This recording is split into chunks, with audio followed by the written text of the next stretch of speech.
প্রবাসী আমার ভাই সারাটা জীবন কষ্ট করে মাথার ঘাম পায়ে ফেলে দেশে টাকা পাঠায়, আর বউটা এমন বেঈমানের বেঈমান, ওই টাকা দিয়ে এমবি ভরে নিজের স্বামীকে মাইনাস করে আর একটা যুবককে বলে আই লাভ ইউ। বলেন সবাই আছে না নাই? আমি প্রত্যেকটা মেয়েকে বলবো, আমার বোনেরা, আপনাদেরকে আমি শ্রদ্ধার সাথে বলছি, আপনি আপনার স্বামীর সঙ্গে ভিডিও কলে কথা বলবেন। হোয়াটসঅ্যাপ অ্যালাউড না, বুঝে গেছি বিভিন্ন কান্ট্রিতে হোয়াটসঅ্যাপ চলে না, বিধায় আপনি ইমো ইনস্টল দিয়েছেন। আপনার ইমো হবে প্রাইভেট। এই কথা আগে ঠিক না, আগে বোঝেন। আপনার ইমো হবে প্রাইভেট।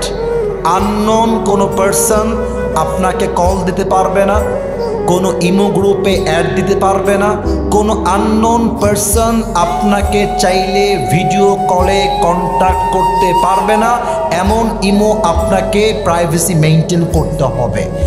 অনেক মেয়ে ইমো খুলে শুধুমাত্র স্বামীর সঙ্গেই কথা বলার জন্য, কিন্তু ইমোতে এত পরিমাণ নোংরা মহিলারা বসবাস করে, এই সমস্ত নোংরা মহিলার জন্য ভালো ফ্যামিলির মেয়েগুলোও নষ্ট হয়ে যায়।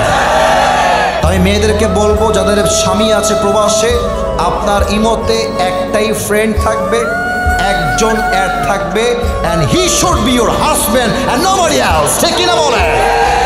2 নাম্বার কথা, যেই মেয়েদের স্বামীরা প্রবাসে আছে, আমি কিন্তু ভদ্রতার সাথে বলছি, আমি কিন্তু বিনয়ের সঙ্গে বলছি, সেই মেয়েরা কখনো বাহিরে যাওয়ার সময় হিজাব ছাড়া, নেকাব ছাড়া বাহিরে বের হতে পারবেন না। কথা ঠিক আছে কিনা বলুন আপনারা?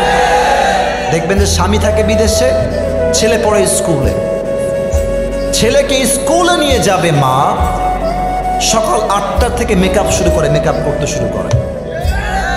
2 ঘন্টা মেকআপ করে যখন রাস্তা দিয়ে হেঁটে যায়, হাজার হাজার যুবকের ঈমান এবং চরিত্র দুইটাই নষ্ট হয়ে যায়।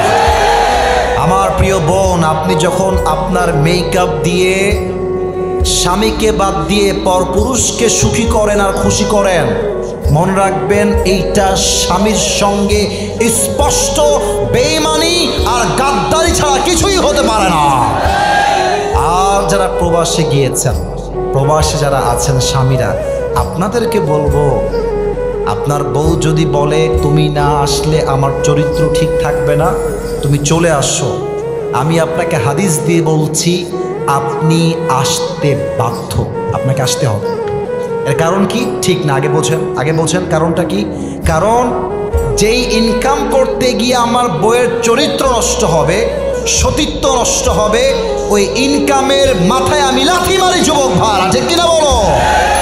দরকার হলে দেশে আমি ভ্যান চালায় খাবো, ঝালমুড়ি বেচে খাবো, রিক্সা চালায় খাবো, ধানের খেতে কাজ করে খাবো, তবে আমি এমন কোনো কাজ করব না যেই কাজ করলে আমার বউয়ের চরিত্র নষ্ট হয়ে যায়, ঠিক কিনা বলে?